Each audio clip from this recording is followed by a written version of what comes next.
Shalom saudara sekalian, selamat hari Minggu. Di dalam kitab Efesus ini, saya ingin dive right in mengenai bagaimana kita bisa hidup sesuai dengan identitas kita. Nah, saudara, kita mulai dari pasal yang keempat. Pasal yang keempat dimulai dengan, sebab itu aku menasihatkan kamu, aku orang yang dipenjarakan karena Tuhan. Ini luar biasa sekali karena orang dipenjara, boro-boro menasihatkan orang. Mau juga dia yang dinasihati. Dia yang dikoreksi. Ini enggak, dia yang mengkoreksi orang. Orang dipenjara malah mengkoreksi orang lain. Ini mengatakan supaya apa? Hidupmu sebagai orang-orang yang telah dipanggil berpadanan. Katanya adalah aksios dengan panggilan itu. Saya ulangi sedikit saja bahwa kata aksios berpadanan itu bukan arti artinya kamu tuh harus sesuai, selaras. Kamu kalau dipanggil jangan lari kamu dari panggilan. Ya kan biasanya kan orang begitu kalau khotbah. Kamu jangan lari kamu. Hidupmu itu harus berpadanan ya dengan panggilan ya. Kalau kamu lari, artinya itu kamu itu melanggar firman Tuhan. Karena apa? Hidupmu tidak berpadanan. Bukan saudara. Di sini konteksnya ini penting. Berpadanan di sini artinya seimbang. Aksios itu artinya balance kanan sama dengan balance kiri. Kalau di sebelah kiri adalah identitasmu, biarlah hidupmu tuh sama dengan identitasmu. Jangan beda, saudara. Kamu hidup dari identitasmu sebagai anak yang dikasihi, hiduplah seperti anak yang dikasihi. Jangan seperti anak tetangga, gitu loh. Ya saudara kan punya anak kan, benar kan? Coba kalau saudara punya, misalnya ya yang punya anak di sini gitu. Tapi kelakuannya, caranya dia makan, cara dia bergaul, cara dia ngomong, kayak tetangga sebelah. Saudara akan meragukan, ini anak siapa sebenarnya?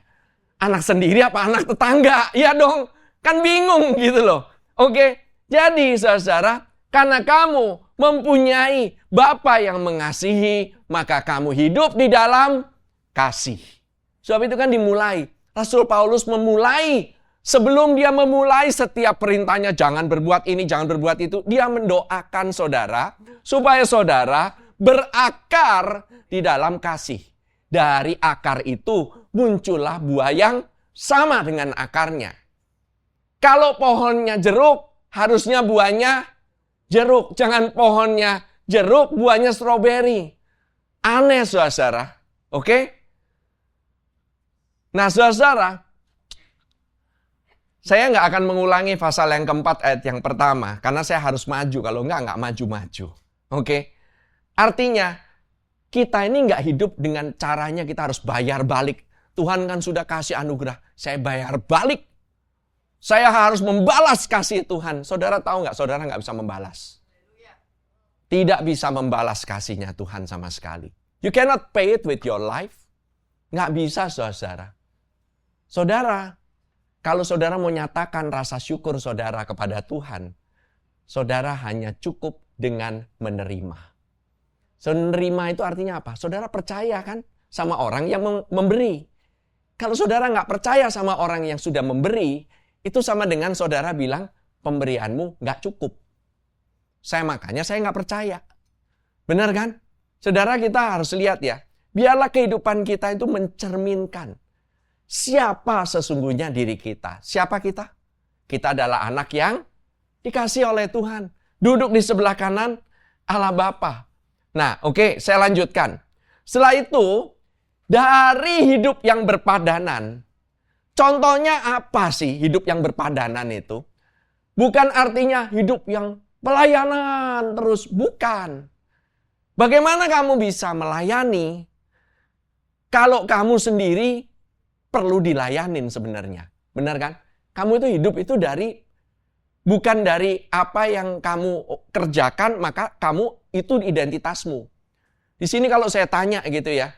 Oke, siapa Pastor Lita? Misalnya gitu ya. Ini karena kebetulan ada contohnya di sini gitu ya kan. Pastor Lita bilang, oh ya saya gembala. Saya adalah ibu rumah tangga. Ya kan? Saya adalah siapa? bosnya Pastor Yudi misalnya, iya kan ini bosnya saya di rumah. Saya minta bahan, boleh nggak? Ci, boleh nggak? Itu semuanya nanyanya, boleh nggak? Ya kan berarti bos. Gitu ya kan, yang punya otoritas di rumah ya kan. Nah, itu saudara-saudara, kalau misalnya gembalanya nggak ada gitu. Terus dia nggak mengerjakan. Apakah mendadak dia hilang identitasnya? Enggak kan? Dia tetap adalah anak yang dikasih oleh Tuhan kan? Karena apa? Identitasnya bukan ditentukan dengan apa yang dikerjakan. Identitasnya ditentukan bukan dengan apa yang dia katakan. Identitasnya ditentukan sama siapa? Oleh siapa yang Tuhan katakan tentang dia. Kalau Tuhan bilang, bapaknya bilang, ini anak saya. Karena saya sudah mati untuk dia. Kira-kira orang lain kalau bilang, bukan gitu. Emang efek? Enggak kan?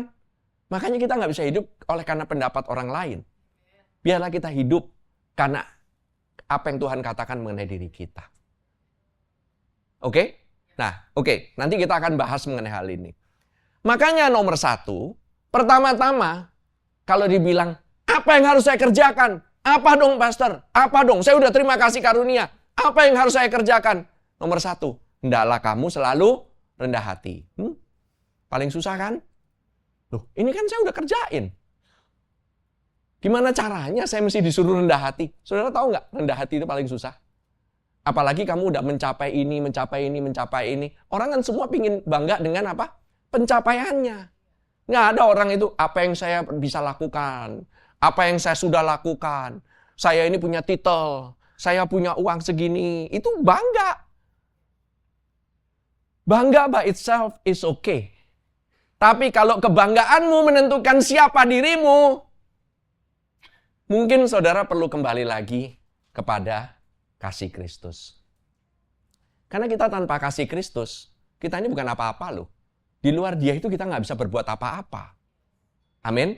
Nah saudara, perintah pertama, rendah hati, lemah lembut, dan sabar. Saudara tahu kan itu apa? Lemah lembut, rendah hati, sabar. Tunjukkanlah kasihmu dalam hal saling membantu. Kita ketemu orang lain. Saya nggak seneng sama itu orang. Ngelihat di gereja dia nggak pernah nyapa saya. Sekali lewat cuman hey, bye gitu. Udah sakit hati rasanya. Dia nggak peduli sama saya. Dia nggak tahu siapa saya. Iya. Dia nggak tahu siapa nih saya nih yang di gereja ini. Tahu nggak lu? Ini loh. Saudara tahu nggak? Rendah hati, lemah lembut, dan sabar. Waktu zamannya Efesus, itu hal yang rare. By the way, ini di Efesus ini daerah sekitar Turki, Yunani. Kalau saudara tahu budaya Yunani, Romawi, itu sengak semuanya. Mereka karena pencapaiannya tinggi sekali. Mereka teknologinya paling maju sedunia. Perdagangannya paling keren. Cari duitnya paling jago. Saudara tahu kata ekonomi dari mana? Oikonomos. Bayangkan ya, itu tuh benar-benar hal itu dari mereka. Belajarnya dari mereka. Keuangan juga dari mereka. Ilmunya semua dari mereka. Apa nggak sombong? Seni nomor 1 sedunia. Waduh, paling sombong lah. Makanya begitu dibilang rendah hati. Apaan nih? Katanya kasih karunia. Kasih karunia ya untuk saya bisa dapat berkat dong. Dapat kuasa dong. Supaya saya dapat ini, saya dapat itu dong. Dapat kesembuhan, dapat ini dong. Mana mujizatnya? Mana? Nah, nggak dimulai dengan kata-kata mujizat dulu. Nggak dimulai dengan kata-kata pelayanan dulu. Dimulai dengan kata-kata apa? Rendah hati, lemah lembut, sabar. Itu masalah apa? Karakter. Percuma kita pelayanan. Segala macam. By the way, GBC, percuma kalau pelayanannya banyak, tapi karakternya zong. Percuma. Sama aja kita nggak hidup di dalam kasih karunia-Nya Tuhan. Amin. Saudara-saudara. Dan berusaha memelihara kesatuan roh oleh ikatan damai sejahtera. Minggu lalu saya udah jelaskan. Kita ini tidaklah menciptakan kesatuan. Kita hanya memelihara. Kesatuan itu is only by grace. Kesatuan itu yang kasih siapa? Tuhan Yesus. Tuhan Yesus telah menyatukan kita. Makanya ayat yang berikutnya, kalau saudara lihat, setelah dibilang berusaha memelihara kesatuan roh, by the way, kesatuan, unity bukan uniformity. Kesatuan bukan keseragaman. Kita mungkin bisa beda-beda callingnya, bisa beda-beda panggilannya, beda-beda jenis anugerahnya, bisa beda pekerjaan, beda karakter. Saya terus terang aja, saya cukup kaget. Pas lagi pertama-tama, GBC waktu lahir, gerejanya nggak ada yang sama satupun. Semuanya dari berbagai macam background. Biasanya kalau misalnya dalam satu gereja paling nggak dari latar belakang yang sama kan. Ini enggak. Semuanya dari latar belakang yang berbeda-beda. Dan saya mengucap syukur. Karena apa? Yang menyatukan kita bukan karena kebiasaan. Bukan karena dulu dari gereja mana. Tapi yang menyatukan kita hanya Injil. Cuman Yesus yang menyatukan kita. Saudara tahu nggak yang megangin kita itu benar-benar kasih karunia-Nya? Kalau saudara pikir-pikir, kita berasal dari background yang berbeda. Gimana cara nyatuinnya? Saudara tahu ini adalah mujizat terbesar. Adalah kesatuan. Kesatuan jemaat. Saudara tahu bahwa itu adalah Tuhan Yesus punya doa. Supaya kita semuanya sama-sama menjadi satu. Itu kesatuan. Itu adalah doanya Yesus. Dan doa Yesus sudah terjawab, saudara-saudara. Jangan pikir belum terjawab. Yesus punya doa, sudah dijawab. Oh iya, belum satu kok. Mana? Kan gerejanya itu lebih baik itu jadi satu semua, satu dunia. Ya, nggak juga sih. Gitu loh. Kan kita bisa ada di tempat yang berbeda-beda. Ya kan? Gereja di Indonesia beda sama gereja di Singapura. Saya seseneng-senengnya gitu ya pergi ke gereja orang lain. Ya tetap aja gitu. Saya merasanya paling nyaman ya di rumah sendiri. Bener nggak? Bener dong. Ya, kita belajar lah ya. Kita boleh belajar nggak? Of course boleh lah. Kita bukan masalah kita nggak bisa belajar dari mana. But you know, bahwa kita ini dilahirkan bukan karena kekuatan diri kita sendiri. Kita lahir baru itu oleh karena kasih karunia-Nya. Oleh karena darahnya. Oleh karena pengorbanan Yesus. Setiap kali dia itu melakukan apa yang dia lakukan sampai saat ini di GBC, itu kita nggak bisa ngambil poin sedikit pun. Saudara harus tahu, dan saya nggak akan banding-bandingkan dengan gereja lain. This is who we are. Take it or leave it. Mau gimana? Ya dalam keluarga kan begitu dong. Emang saya nggak suka nih. Misalnya gitu ya. Nah, di rumah saya gitu ya. Joel, dia lagi misalnya nggak suka sama Cici gitu. Langsung diusir gitu cicinya. Enggak juga kan gitu. Karena apa? Cici beda sama saya. Saya paling mirip kayak siapa? Kayak Mami. Mami sama dia benar-benar plek-plekan. Citakannya kalau dibilang.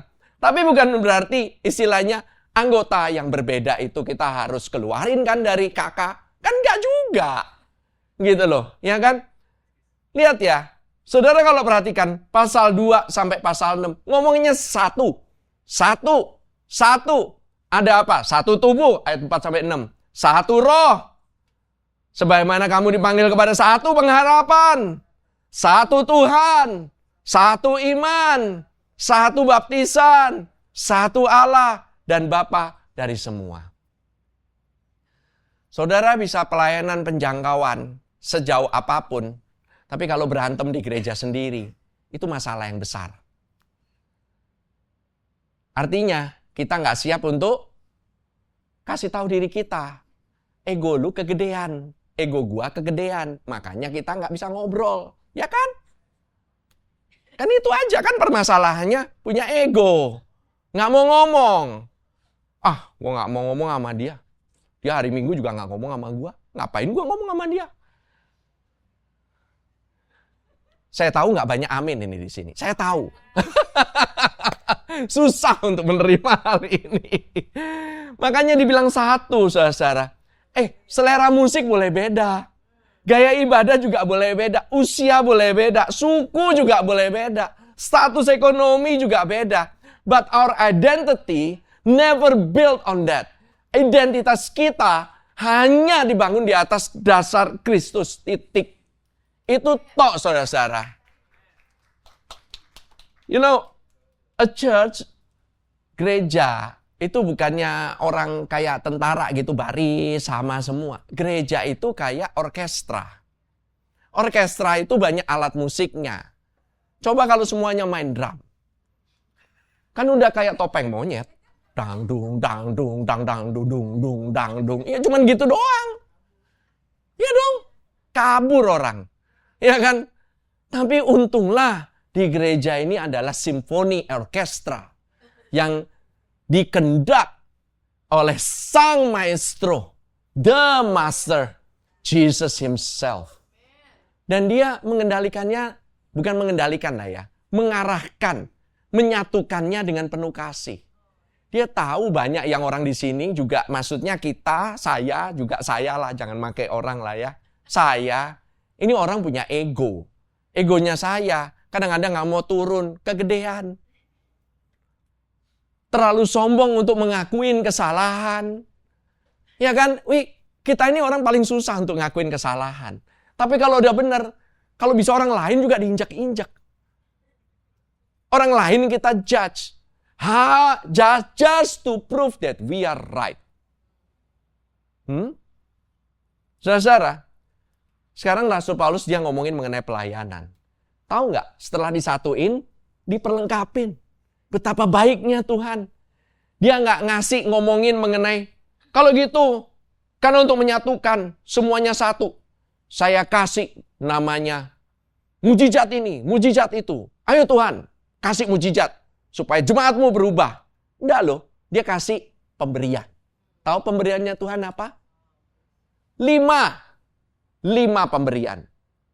Tahu pemberiannya apa? Tuhan itu kalau ngasih itu, pemberiannya adalah bentuknya orang. Ada yang namanya rasul, ada yang namanya nabi. Gampang saudara, ngapalin 5 ini gampang. Saudara, yang namanya jempol, oke? Coba saudara bayangin saudara nggak punya jempol. Ya, saudara nggak punya jempol. Megang gampang nggak? Susah. Ini jempol ini penting saudara-saudara untuk megang kan. Saudara misalnya mau pakai sumpit. Coba saudara pakai sumpit nggak ada jempol. Setengah mati kan. Mau makan mie gitu. Gitu. Gimana caranya? Ya kan? Jempol ini penting saudara-saudara. Ini dasarnya. Namanya ibu jari. Ya kan? Penting ini. Karena apa? Dasar pengajaran, dasar daripada gereja didirikan atas dasar para rasul dan kedua nabi. There has to be a calling. There has to be orang yang dikirim. Rasul itu adalah orang yang dikirim. Bukan orang yang titelnya rasul. Banyak orang bilang, rasul ini, rasul itu. Dia rasul, itu rasul. Rasul itu adalah, kalau lu benar-benar nih, mau tahu arti kata rasul, yang sesungguhnya yang terjadi dalam kisah para rasul, nomor 1, kamu harus lihat Tuhan Yesus langsung. Ada di sini yang pernah lihat Tuhan Yesus langsung? Ketemu muka dengan muka secara fisik? Nggak ada toh. Tapi banyak orang bilang, saya rasul. Ini, bangga benar. Saudara, rasul, itu dia tugasnya itu laying the foundation. Dasar daripada gereja. Kedua, nah ini yang paling gampang, yang suka nunjuk-nunjuk nih. Nah, yang nunjuk-nunjuk apa biasanya? Nabi kan? Ya kan? Nabi itu nunjuk, kamu yang bajunya merah. Di sini banyak yang merah, udah kayak bener-bener deh. Saya lihat pagi ini udah mirip kayak Kongres PDIP. Katanya dipimpin oleh ibu megaloman. Katanya begitu. Saudara, yang suka nunjuk, itu nabi. Nabi itu membicarakan apa yang dikatakan oleh Tuhan langsung kepada umatnya. Dari Tuhan kepada umatnya. Itu nabi. Yang ketiga, ini paling tinggi, ini yang paling suka nongol. Yaitu penginjil, saudara. Menginjili itu ada di garis terdepan. Dia yang memberitakan kabar baik. Dia yang mengadakan ibadah untuk supaya orang itu menerima, terbuka kupingnya untuk menerima kabar baik. Kemudian yang keempat, setelah diinjilin, setelah menerima kabar baik, harus digembalakan, saudara. 4 gembala. Kenapa? Gampang. pakai ring di cincin di jari manis, ya kan? Ya saya tahu lah ada yang merit begitu cincinnya diletakkan di telunjuk lah, di kelingking lah, ya itu terserah lah ya. Umumnya itu di jari manis. Kenapa? Because gembala tidak bisa dipisahkan dari gerejanya. Gembala agung kita adalah Yesus. Yesus punya mempelai, gerejanya. Merit. Saya terus terang aja waktu dulu dipanggil pertama kali untuk bisa mengembalakan GBC. Saya merasa kayak saya dicemplungin gitu.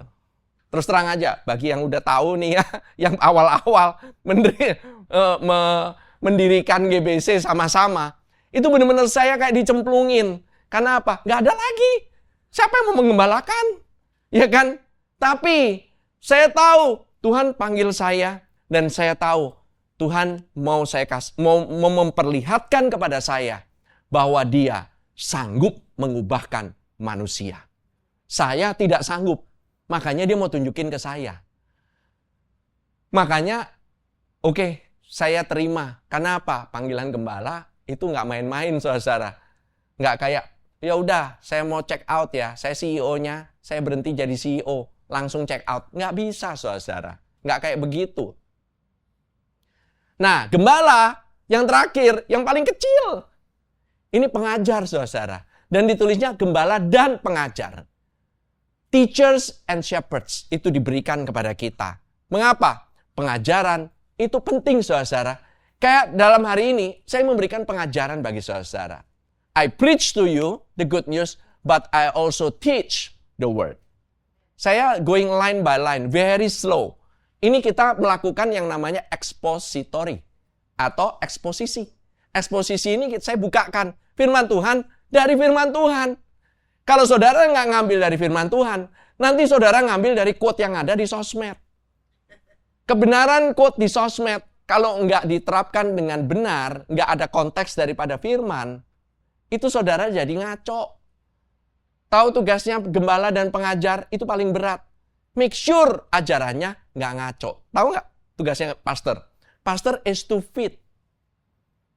Memberikan makan. Kalau makanannya salah, satu gereja salah, saudara. Benar? Oke. By the way, 5 jawatan ini bukan untuk bangga-banggaan supaya hebat. Tugasnya hanya satu. Memperlengkapi orang kudus. Memperlengkapi kalian. Memperlengkapi saya. Artinya, kalau saya terus-menerus yang mengerjakan semuanya, itu saya tidak berhasil, saudara-saudara, memperlengkapi saudara. Tahu nggak memperlengkapi? Memperlengkapi untuk tugas apa? Pelayanan kan?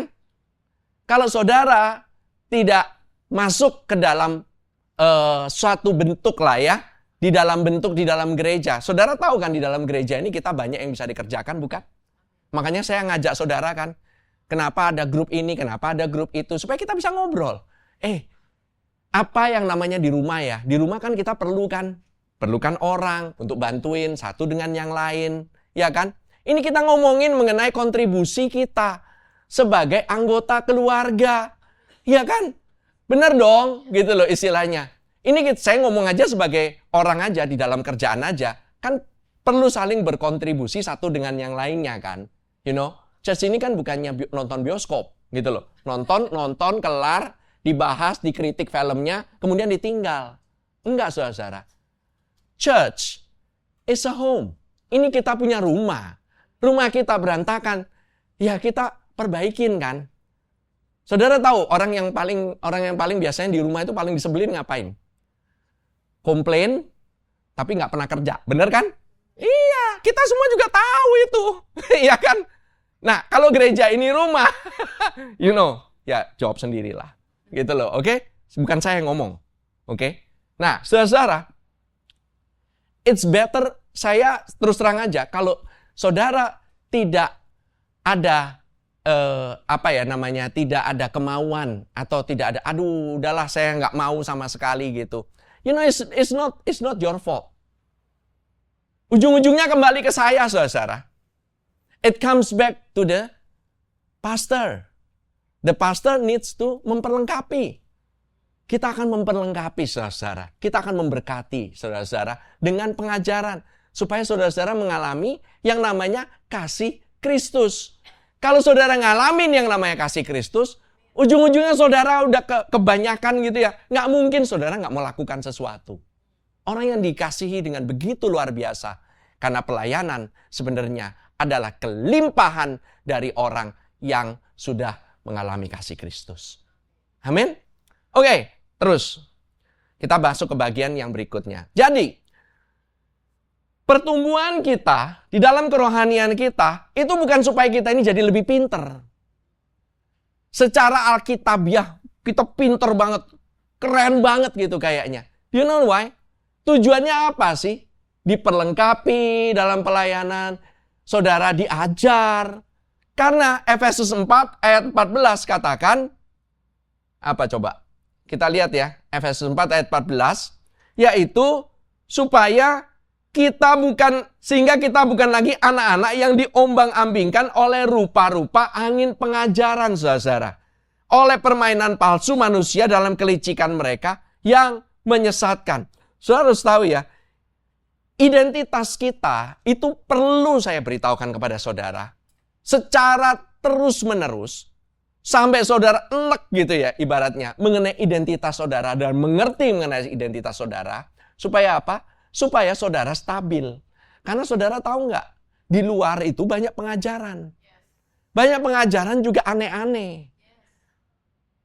Gampang saudara ngelihat dikit, saudara langsung terpengaruh. Ini kayaknya benar juga nih. Saudara sendiri nggak pernah bacaan firman-Nya, nggak pernah dicocokin sama firman-Nya. Tapi saudara lihat, kayaknya oke nih. Kayaknya dalam hidup saya baik juga nih. Saudara, tadinya makan dari buah pohon kehidupan, saudara mulai geser ke makan dari buah pohon pengetahuan baik dan jahat. Ingat ya, bukan baik dan salah atau baik dan buruk, tapi baik dan jahat. Pengetahuan yang jahat itu membuat saudara kelihatannya oke, kelihatannya pinter, tapi akarnya adalah kamu sendiri. If you don't do it consistently, saudara nggak akan menikmati hasilnya. Kalau saudara makan dari buah pohon kehidupan, saudara makannya dari Yesus. Yang bertanggung jawab dalam kehidupanmu untuk menghasilkan buah, Yesus. Kalau saudara makan dari buah pohon pengetahuan baik dan jahat, saudara makannya dari pengetahuanmu. Saudara tahu pengetahuan di dunia banyak? Apakah semua pengetahuan baik dan benar? Belum tentu. Amin. Ini kelihatannya, makanya saya sangat berhati-hati. You know, this pulpit is very sacred for me. Sakral. Bukan karena, oh iya, saudara jangan nginjek ya. Nginjek mati ini. Enggak, saudara-saudara. Makanya nggak ada tuh yang mau deket-deket daerah panggung gitu. Karena apa? Kudus panggungnya. Ayo siapa mendekat, lepaskan kasutmu. Enggak. Saya nggak ngomong kayak begitu. Saudara, kenapa? This pulpit ini adalah pengajaran. Pengajaran itu memberikan makanan. Saudara kalau misalnya makan dari Yesus, saudara mengalami kehidupan. Saudara makan dari yang lain, saudara mengalami kematian. Hidup dan matinya itu ada di sini, saudara. Nggak sembarangan. I'm very careful. Siapa yang speak di sini? Very careful. Kedua, very careful. Siapa yang ngajar di sekolah minggu? Siapa yang ngajar di Fun Church? Very important. Begitu ngaco, nanti sampai sekolah, mereka akan menghadapi semua pengajaran di sekolah. Belum tentu itu benar, meskipun judulnya pelajaran agama Kristen. Saya kasih tahu aja. I've seen their curriculum. Kenapa? Saya juga orang tua. Saya pernah ngalamin pengajaran demikian. Very, very careful. Oke? Alright, kita lanjut ya. Orang yang tahu siapa dirinya dalam Kristus itu nggak mudah diombang-ambingkan oleh setiap tren rohani. Setiap perkembangan ada pengajaran baru. Wow, pengajarannya ini baru loh. Wow, I'm not that impressed. Saya mau lihat dulu pengajarannya benar nggak sesuai dengan firman Tuhan atau enggak. Atau setiap suara yang ada di media sosial. Mereka ini bukan hanya bertumbuh dalam pengetahuan. That's very important. You grow In maturity. Di dalam kedewasaan, saudara. Saudara bayangkan ya, anak gitu ya, jago banget sih. Jago banget gitu. Tapi karakternya parah. Anaknya suka ngerongrong, tapi pinter loh. Jago di sekolah, tapi suka ngerongrong. Atau mendingan, anaknya biasa-biasa aja, nggak terlalu jago. Tapi anak ini tahu bagaimana cara mengasihi satu dengan yang lainnya. Tahu cara respect orang tua. Tahu cara respect temennya. Saudara pilih mana? Anaknya jago banget, ranking 1 melulu sih. Tapi kelakuannya kayak sampah. Which one do you choose? Pasti saudara nanti pikir sendiri. Oke? Puji Tuhan, anak saya. Saya tahu anak saya ini kita sudah mengajar terus di rumah ya, by the way ya. Bayangin ya, di rumah aja udah saya ngomongin, itu aja, itu masih bisa offside, saudara-saudara. Sering offside. Itu udah sering diomongin. Bagaimana ini Rasul, ini Efesus ini sangat applicable untuk kehidupan sehari-hari. Tapi saya kan bukan pastor. Ya kamu orang tuanya kan sudah dengar pengajaran dari sini. Kamu bertanggung jawab kepada anakmu. Jangan bilang, tanggung jawab saya serahin ke guru sekolah minggu. Oi, sekolah minggu bukan subkon. Ini bukan subkontrak, oke? Di proyek ada subkon. Di rumah, di sekolah minggu, tidak ada subkon-subkonan. Saudara-saudara, orang tua bertanggung jawab terhadap apa yang anaknya dengar, pelajarin. Of course. Apa yang anaknya percayain. Banyak anak-anak itu bisa mengalami, pokoknya udah aneh-aneh deh gitu. Karena apa? Yang ngajar sosmed. Ya diajarin sosmed ya mau apa? Susah kan? Iya kan? Nanti anaknya bisa begini, bisa begitu gitu ya. Terkadang ya. Saudara pernah perhatiin nggak anak saudara itu apa yang mereka konsumsi, itu yang mereka keluarin. Kayak anak saya dulu gitu ya. Wah gitu ya. Di rumah toto loncat-loncat. Wah jebret. Loncat sana, loncat sini, loncat sana. Saya bingung kenapa dia begini gitu. Ternyata nonton Spider-Man. Begini-begini. Kemana-mana, syung. Kemana-mana, syung gitu. Ya kan? People see, people do. Jadi kalian nggak usah ngomong. Orang tua nggak usah ngomong. Mereka akan lihat apa yang dilakukan oleh orang tua itu. Sama juga, saudara. Do you know how we can actually be like Christ? Saudara liatin Kristus terus. Maka kamu akan berubah dengan sendirinya. Mirip kayak dia. Semakin kamu liatin dia, semakin kamu percaya akan dia, semakin how to see sih. Bagaimana kamu bisa melihat Kristus? First, iman timbul dari pendengaran. Dan bukan iman timbul dari pendengaran akan firman Kristus. Salah. Kamu harus benar jawabnya, quote-nya. Iman timbul dari pendengaran dan pendengaran akan firman Kristus. 2 kali ya. Jadi pendengarannya 2. Iman disebutkan sekali, pendengarannya 2. Imannya itu buah, akarnya adalah mendengar. Waktu kamu mendengar tentang Kristus terus-menerus, kamu akan timbul imannya dengan sendirinya. Nggak usah, bagaimana iman saya? Bagaimana iman saya? Ini besar atau kecil? Apakah saya seperti biji sesawi? Apakah iman saya atau sebesar gunung? Saya nggak tahu. Terserah gitu loh. Jangan diperhatikan imannya atau bagaimana. Tuhan nggak pernah kita coba kamu cek iman kamu. Nggak pernah loh. Nggak pernah, saudara. Never God center on your faith. Never. Oke. Ini saya kalau kebanyakan pergi nanti saya susah ini baliknya. Saudara tahu nggak ya? Di sanalah Paulus sebenarnya membawa kita ke satu bagian yang paling praktikal. Di seluruh kitab Efesus 4 ini paling praktikal yang saudara bisa lakukan. Setiap hari loh saudara bisa lakukan hal ini. Saya kasih konsepnya begini. Tanggalkan manusia lama, kenakan manusia baru. Saya lagi apa? Tanggalkan manusia lama, kenakan manusia baru. Ini kayak pakaian, saudara. Tanggalkan pakaian lama, kenakan pakaian baru. Exactly like that. Percis seperti itu konsepnya. Nah, menurut saya, ini adalah bagian yang paling praktis. Jadi bagaimana kalau saya benar-benar adalah ciptaan baru, pertanyaannya kan, bagaimana saya bisa hidup berbeda setiap hari? Kalau benar-benar saya udah pakaian baru, saya udah mengenakan, bagaimana caranya saya hidup ini beda tiap hari tanpa harus saya jatuh kepada legalisme, kepada aturan demi aturan, kepada aturan. Di sini saya mau bikin adjustment dari banyak sekali khotbah mengenai kasih karunia. Karena beberapa orang bilang, saya dibawa kasih karunia kok. Saya kasih karunia, saya kasih karunia, saya kasih karunia. Jadi, nggak penting lagi effort. Nggak perlu ada yang dikerjakan. That's it, zero. That's not only that. Oke? Ini bukan yang diajarkan oleh Rasul Paulus. This is not Paul. Paulus itu, dia ini justru, Paulus juga nggak bilang, kerjakan lebih keras, kerjakan lebih keras. Dia ini katakan demikian dong.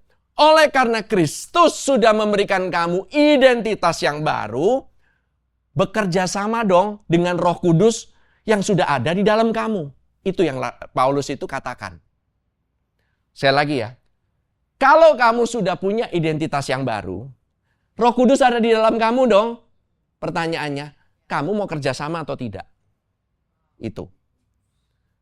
Bukannya berarti nggak perlu lakuin apa-apa. Kerja sama dong. Yuk kerja sama.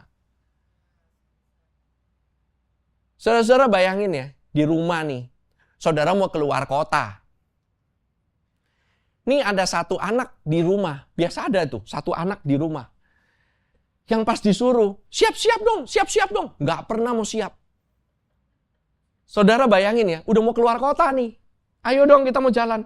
Ayo dong kita mau jalan. Ayo dong kita mau jalan. Ini satu anak. Ada aja satu anak. Pasti nggak mau. Saudara bisa keluar kota? Nggak bisa kan? Habis itu yang ngoceh dulu siapa? Emaknya pasti. Wah. Ya kan? Bapaknya gimana? Ya kena omel lah. Pasti yang kena omel bapaknya lah. Kamu gimana sih? Suruh dong anakmu. Kasih dong ini. Saudara tahu ya, hanya gara-gara satu aja. Anak nggak mau kerja sama nih. Ini satu rumah. Bisa kayak kapal pecah, saudara. Beneran. Cuman perkara mau pergi jalan-jalan. Bagaimana sebagai tubuh? Kita ini tubuh Kristus kan? Kan kita mau berjalan kan? Sama-sama dong. Kan kita nggak mau ninggalin orang juga. Tapi kalau orangnya nggak mau pergi, ya mau gimana saudara? Nggak bisa saudara. We need the cooperation. Kerjasama dong. Kalau kamu udah dikasih karunia, kemudian kamu dibilang, tolong call si ini. Dia ini lagi masalah. Atau tolong kamu pikirkan lagi apa yang kamu putuskan nih. Jangan-jangan kamu mutusin karena egomu sendiri. Karena kamu itu merasa takut malu saya. Tapi nggak mau ngakuin bahwa memang kamu itu salah. Roh Kudus sudah bilang, hey, why don't you talk to your wife? Why don't you talk to your husband? Ngomonglah. Ini karena memang saya doang yang kepengen. Emang ini kepinginnya saya. Ya dong, kan itu gampang. Sebenarnya, kita nggak bisa melakukan hal itu karena, ya itu tadi. Balik lagi Efesus 4 ayat 1. Nggak mau rendah hati, nggak mau lemah lembut, nggak mau sabar. Ya kan? Wow, Pastor Yudi hari ini, kenapa khotbahnya sangat banyak lo ya? Not like that. No, I'm asking you, cooperate with the Holy Spirit. Kerjasamalah dengan Roh Kudus. Kalau kamu percaya sama kepalanya, jangan ngebangkang, jangan keras kepala, jangan keraskan hati. Ya dong? Tetap percaya aja. Gitu loh. Nah, saudara notice nggak? Ini balance-nya itu di mana? Ini bukan masalah no legalism. Ini bukan masalah legalisme. Ini bukan masalah pasif, nggak ngelakuin apa-apa. Ini masalah perubahan. It's about transformation. And that's what makes it so beautiful di surat Paulus ini. Dia berbicara mengenai perubahan kehidupan. Kalau saudara mau rendah hati, hidupmu pasti berubah. Saudara mau nurut sama Roh Kudus, nggak mungkin hidupmu nggak berubah. Kalau saudara bilang, hidup saya nggak pernah berubah, Pastor, pasti ada something yang salah dengan ngikutin Roh Kudusnya. Saya udah kok, dengerin kok. Saya udah ngelakuin ini, saya udah dengerin khotbahnya terus-menerus. Khotbahnya si inilah, khotbahnya si itu. Saya nggak mau nyebut nama ya, gitu ya. Semuanya saya udah lakukan kok, gitu. Tapi ada satu hal nih, saya nggak mau lakuin. Kenapa? Emang saya nggak mau aja. Saya lagi sebel aja. Ya sudah. Then you say, kenapa kok saya nggak berubah? Nyalainnya, Tuhan sih nggak mau ngerubah keadaan saya. Ya nggak juga. Mungkin bukan keadaannya yang perlu berubah. Mungkin kamu yang perlu berubah. Amin. Ya, aminnya pasti dikit lah. Saya udah tahu. Hari ini pasti amin paling sedikit. Semoga di ibadah yang kedua lebih baik. Oke, next. Efesus 4 ayat 17 sampai 18. Ini waktu kenapa cepat ya? Bagaimana Nina? Sebab itu kukatakan dan kutegaskan ini kepadamu di dalam Tuhan. Jangan hidup lagi sesama seperti orang-orang yang tidak mengenal Allah dengan pikirannya yang sia-sia dan pengertiannya yang gelap, jauh dari hidup persekutuan dengan Allah karena kebodohan yang ada di dalam mereka dan karena kedegilan hati mereka. Sekali lagi ya, ini tidak berlaku untuk saudara-saudara. Ini berlaku untuk orang-orang yang di luar Kristus. Kan dibilang jangan hidup lagi sama seperti itu, gitu loh. Bukan berarti ini mendeskripsikan kondisimu. Tidak, saudara. Di sini kamu harus baca yang benar. Coba ya lihat.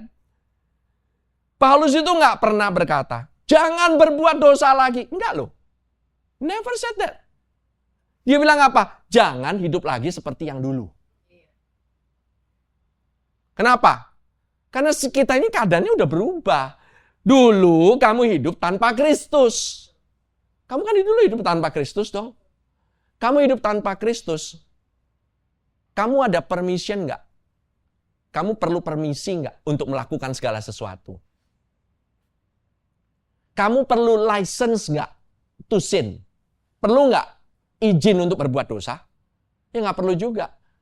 Artinya, kenapa kamu setelah hidup dalam kasih karunia, seolah-olah kamu tuh punya izin bisa berbuat dosa? Kan nggak mungkin. Kamu tanpa kasih karunia pun kamu juga udah hidup sendiri-sendiri. Di dalam kasih karunia, kalau kamu berbuat seenak-enakmu, itu juga kan kamu punya kebebasan. Tapi apakah hidupmu itu ada buahnya? Kan enggak juga. Bukan berarti artinya, oh iya, di dalam kasih karunia, saya bisa berbuat seenak-enak. Emang kamu di luar kasih karunia, kamu nggak bisa berbuat seenak-enaknya? Kamu udah dulu juga udah berbuat seenak-enaknya. Jangan nyalain kasih karunianya. Amin. Sekarang ini Kristus yang hidup di dalam kita. Masalah utama bukan cara hidupnya. Masalah utama adalah dibilang apa? Pikiran.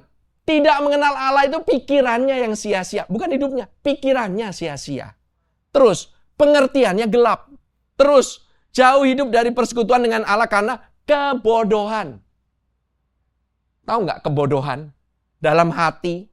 Kedegilan dalam hati, itu artinya apa? Kamu nggak percaya sama firman.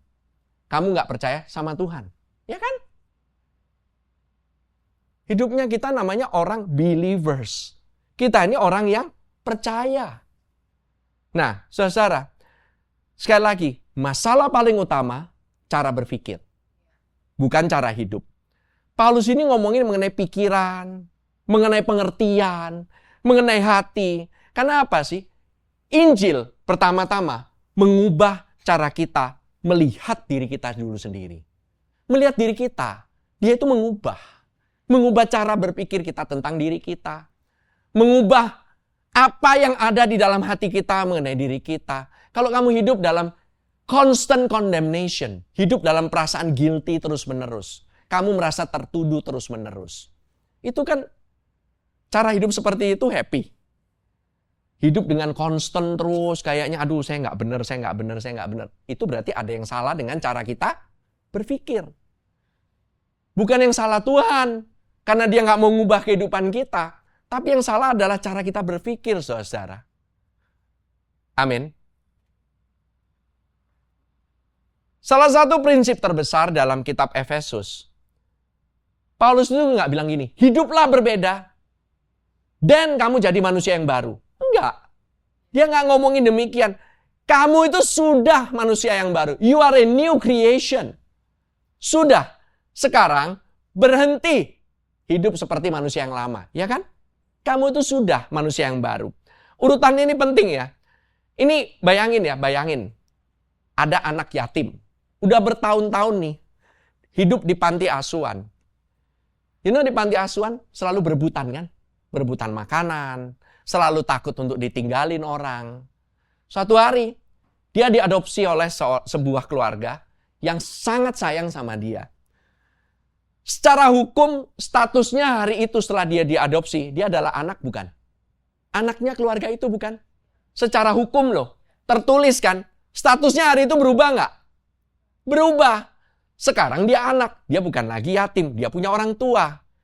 Tapi, apakah pikirannya langsung berubah? Belum tentu. Banyak orang anak-anak itu, hari pertama gitu ya, yang biasanya makan, langsung ngumpetin ke dalam kamar, ditaruh di bawah ranjang. Takut diambil sama orang lain, takut diambil sama saudara-saudara yang lain.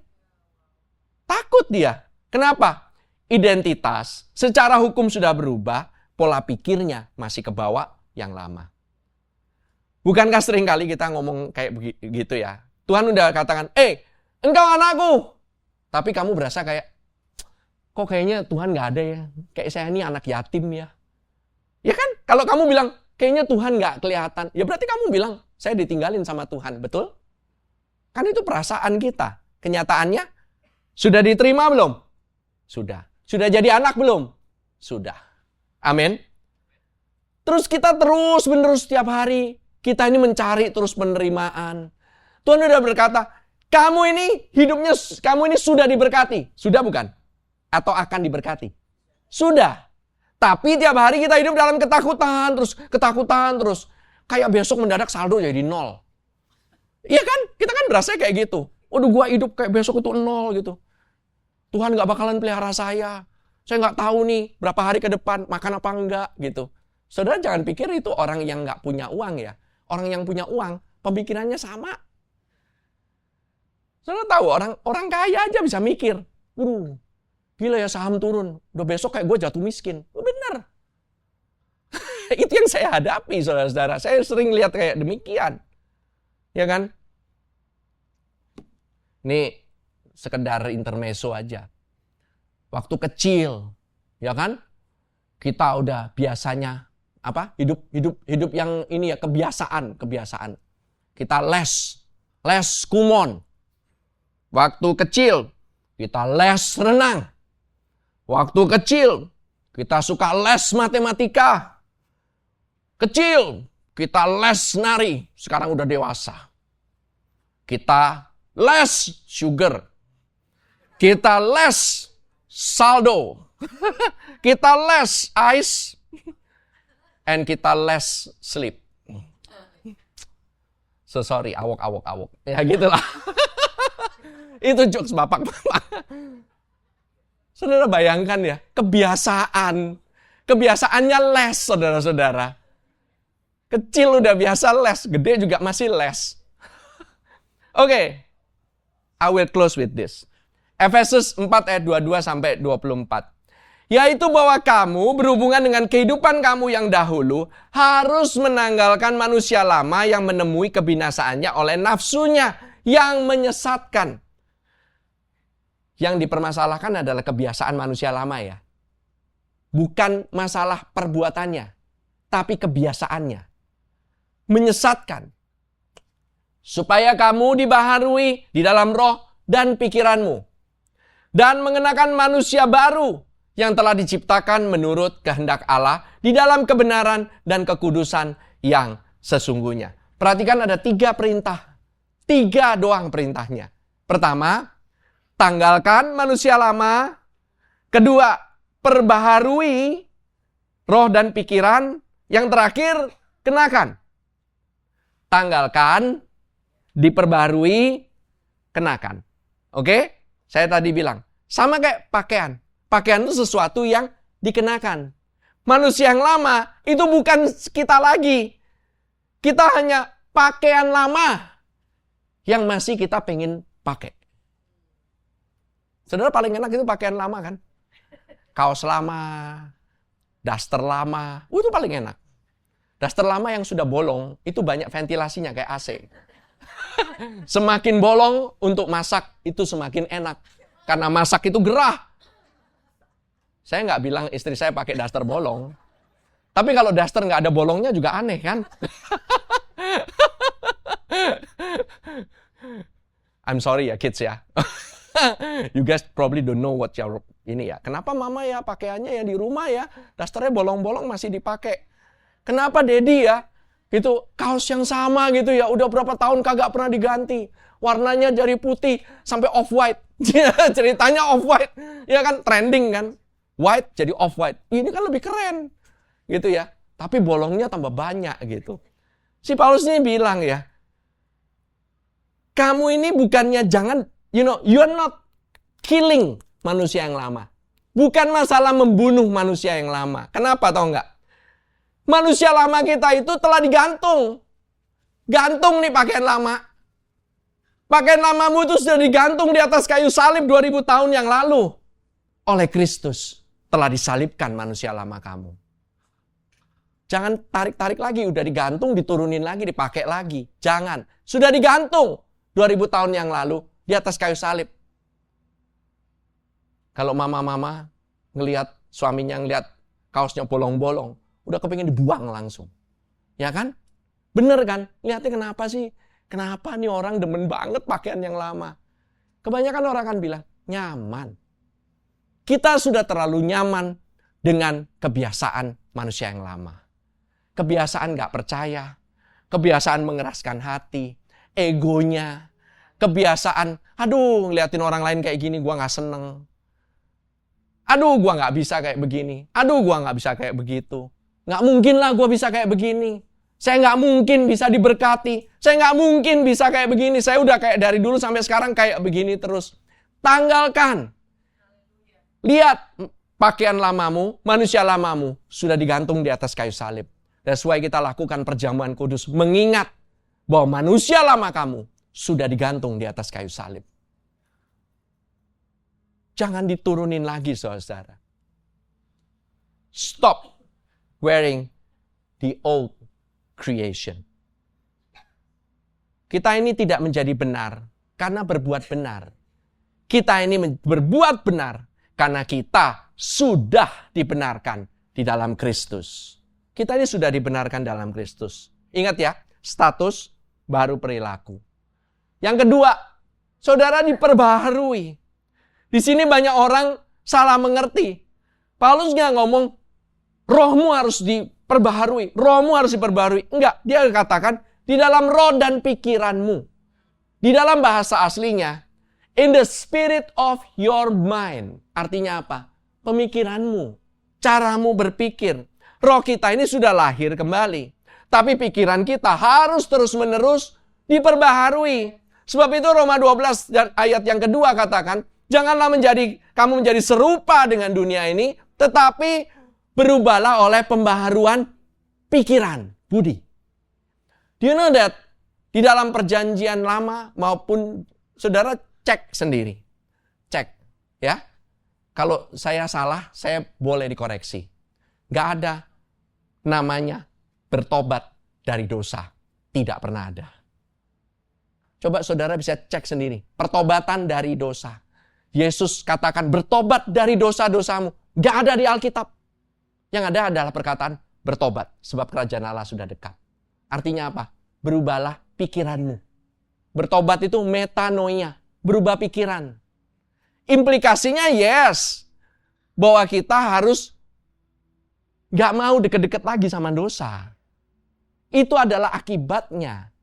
Tapi banyak orang yang masih ngomong satu dengan yang lain. Tobat dong lu dari dosa lu. Tobat dong lu dari dosa lu. That's not biblical at all. Yang ada adalah kata bertobatlah. Berubahlah pikiranmu.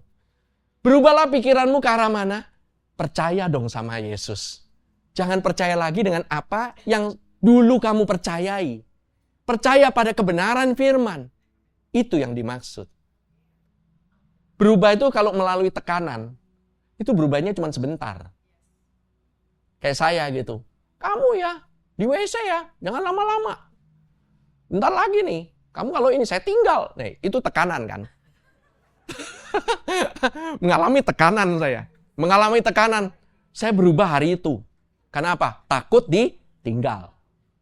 Tapi besokannya, begitu nggak ada tekanan, balik lagi saudara. Saudara berubah karena tekanan, itu nggak bisa. Tapi berubah karena mindset-nya. Iya loh, saya kalau kelamaan, ntar bisa ambeien. Sorry ya, I'm so graphic gitu ya. Saya kalau kelamaan, istri saya mau pakai susah.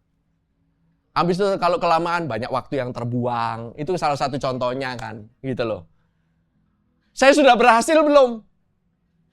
Ya, 50-50 lah, gitu loh. Saya banyak negosiasi sama istri saya.